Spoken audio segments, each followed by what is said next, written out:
नमस्कार बच्चों।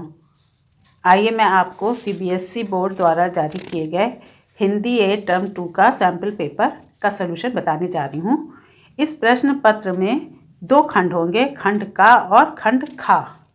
तो आइए मैं आपको संदेश लेखन के 4 प्रश्न का सलूशन बताती हूँ।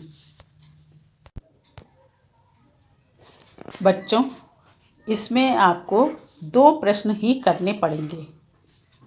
इसमें पहला प्रश्न है, राष्ट्रीय प्रतिभा खोज परीक्षा NTSE में पहला स्थान प्राप्त करने पर अपने मित्र को लगभग 40 शब्दों में शुभकामना संदेश लिखिए, अथवा साहसिक कार्य के लिए बाल वीरता पुरस्कार से सम्मानित होने वाले अपने मित्र को लगभग 40 शब्दों में बधाई संदेश लिखिए।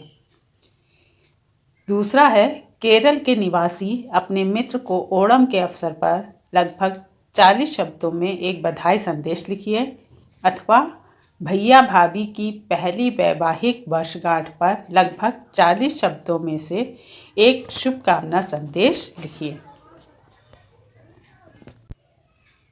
तो आइए इनका सलूशन देख लेते हैं। बच्चों, आइए पहला प्रश्न देखते हैं। राष्ट्रीय प्रतिभा खोज परीक्षा NTSE में पहला स्थान प्राप्त करने पर अपने मित्र को लगभग 40 शब्दों में शुभकामना संदेश लिखना है। तो यहाँ पर सबसे पहले बीचों बीच में मित्र को शुभकामना संदेश लिख देते हैं और उसके बाद बाएं हाथ पर दिनांक डाल देते हैं। चाहे तो आप जिस दिन परीक्षा देने जा रहे हों उसी दिन की दिनांक डाल दीजिए। इसके बाद उसके नीचे समय डालते हैं। आप वो शुभकामना संदेश किस समय लिख रहे हैं उसका समय यहाँ पर डाल देंगे। जैसे यहाँ पर प्रातः 8 बजे हमने डाल रखा है। उसके बाद एक लाइन छोड़कर संबोधन लिखते हैं। अब मित्र को शुभकामना संदेश दे रहे हैं इसलिए प्रिय मित्र लिख दिया है। उसके बाद पत्र की तरह इसमें हालचाल नहीं लेंगे, डायरेक्ट हम संदेश ही लिखेंगे। क्या संदेश हमें देना है वही लिखेंगे, फालतू की बातें इसमें और नहीं लिखेंगे। जैसे यहाँ पर हमने इसमें संदेश लिखा है, राष्ट्रीय प्रतिभा खोज परीक्षा NTSE में पहला स्थान प्राप्त करने के लिए हार्दिक शुभकामनाएं देनी है, इसलिए इसके बाद हार्दिक शुभकामनाएं लिख दी। और मुझे विश्वास है कि भविष्य में तुम इससे भी अधिक सफलता प्राप्त करोगे और आगे भी इसी प्रकार परिश्रम करके अपने लक्ष्य को प्राप्त करोगे। तो इस प्रकार की बातें हम इसमें लिख देंगे। मेरी शुभकामनाएं सदैव तुम्हारे साथ हैं, शुभकामनाएं सदैव तुम्हारे साथ हैं, इस प्रकार का हम शुभकामना संदेश लिख सकते हैं। और उसके बाद प्रेषक कौन है जो ये संदेश लिख रहा है उसका यहाँ पर नाम लिख देंगे। अब परीक्षा में लिखना है तो नाम नहीं लिखते हैं, उसकी जगह हम क ख ग या अ ब स लिख देते हैं। इस प्रकार हम ये 30 से 40 शब्दों में शुभकामना संदेश लिखते हैं। इसके बाद संदेश लिखने के बाद आप उसमें चारों तरफ एक बॉक्स बना दीजिएगा। संदेश लिखने के बाद ही बॉक्स बनाइएगा ताकि वो पूरा उसमें फिट बैठ जाए। इस प्रकार आप ये मित्र को शुभकामना संदेश लिख सकते हैं। बच्चों, आइए अब अगला संदेश देखते हैं। इसमें प्रश्न पूछा गया है, साहसिक कार्य के लिए बाल वीरता पुरस्कार से सम्मानित होने वाले अपने मित्र को लगभग 40 शब्दों में बधाई संदेश लिखिए। तो उसी प्रकार से हम इसमें भी लिख देंगे। सबसे बीचों बीच में मित्र को बधाई संदेश, फिर उसके बाद बाएं हाथ पर दिनांक डाल देंगे कोई सी भी। उसके नीचे एक लाइन, दूसरी लाइन में हम प्रातः 10 बजे ये समय डाल देते, कोई सा भी आप समय दे सकते हैं। फिर एक लाइन छोड़कर हम मित्र को बधाई संदेश दे रहे हैं तो प्रिय मित्र ये संबोधन लिख दिया। इसके बाद हम वो मैटर या क्या संदेश हमें देना है वो हमने 30 से 40 शब्दों में लिख दिया है। जैसे यहाँ पर लिखा हुआ है कि तुम्हारे साहसिक कार्य के लिए बाल वीरता पुरस्कार से सम्मानित होने पर हार्दिक शुभकामनाएं एवं बधाई। तो इसमें शुभकामनाएं बधाई दोनों दे दी हैं। ईश्वर आपको शक्ति और साहस दे। अब वीरता पुरस्कार से सम्मानित है तो इस प्रकार का हम वाक्य लिख सकते हैं कि ईश्वर आपको शक्ति और साहस दे। आपने अदम्य वीरता का परिचय दिया है। मैं आशा करता हूँ कि आप भविष्य में इससे भी अधिक वीरता का कार्य कर देश का नाम रोशन करेंगे। फिर इसके बाद फिर से हमने हार्दिक शुभकामनाएं दे दी हैं, पुनः हार्दिक शुभकामनाएं। इसके बाद हम प्रेषक या क ख ग इसमें लिख देंगे। प्रेषक का नाम लिखते हैं जो ये संदेश भेज रहा है, लेकिन परीक्षा में हम अपना नाम ना लिखकर केवल क ख ग लिख देंगे। संदेश लिखने के बाद हम उसके चारों ओर बॉक्स बना देते हैं। इस प्रकार हम ये संदेश लिखते हैं। बच्चों, इसके बाद दूसरा भी संदेश हमें लिखना है। इसमें भी हमारे 2 ऑप्शन दिए होंगे।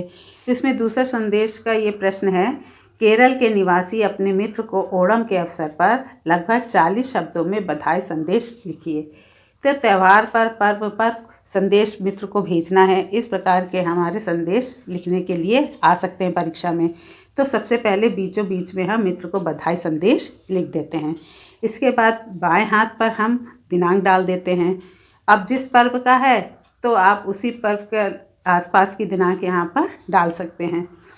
प्रातः 9 बजे हमने यहाँ पर डाल दिया है, समय डाल दिया है। उसके बाद नीचे तो कोई सा भी समय आप यहाँ पर लिख सकते हैं, चाहे वे शाम का समय हो या सुबह का हो। इसके बाद एक लाइन छोड़कर हमें मित्र को बधाई संदेश देना है, तो उसको संबोधन उसका लिख दिया, प्रिय मित्र। फिर वो संदेश, हमें क्या संदेश लिखना है, वो 30 से 40 शब्दों में हम वो संदेश लिख देंगे। जैसे यहाँ पर लिखा गया है, आपको और आपके पूरे परिवार को ओणम के शुभ अवसर पर हार्दिक शुभकामनाएं एवं बधाई। मैं आशा करता हूँ कि आपके जीवन में खुशहाली आए और आपको अच्छा स्वास्थ्य और सुख समृद्धि मिले।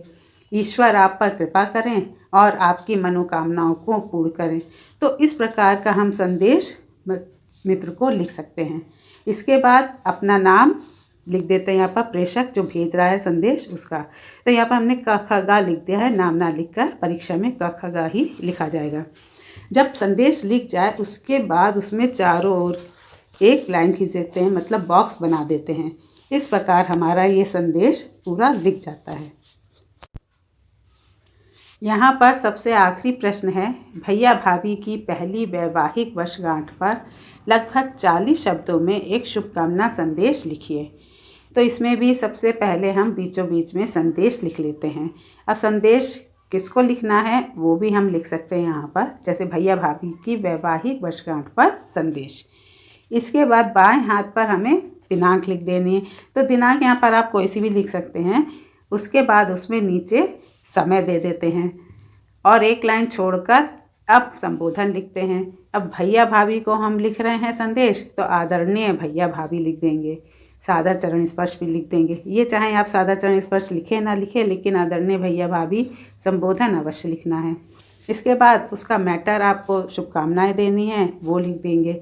जैसे यहाँ पर लिखा गया है कि आपको शादी की पहली वर्षगांठ की बहुत बहुत शुभकामनाएं। ईश्वर से प्रार्थना है कि आप दोनों का जीवन सुख और समृद्धि से सदा भरा रहे। आप दोनों के बीच प्रेम का अटूट बंधन सदैव बना रहे। आप दोनों हमेशा खुश रहें। इस प्रकार की हम उन्हें बधाइयाँ और संदेश दे देते हैं। इसके बाद यहाँ पर नीचे आप जो प्रेषक है वो लिख देंगे। जैसे यहाँ पर है आपका भाई या आपकी बहन, इस प्रकार से यहाँ पर लिखकर नीचे नाम लिख देते हैं। नाम की जगह क ख ग यहाँ पर लिख दिया गया है। जब ये संदेश पूरा लिख जाए उसके बाद उसमें चारों तरफ एक बॉक्स बना देते हैं। इस प्रकार बॉक्स बनाकर हम ये संदेश लिखते हैं।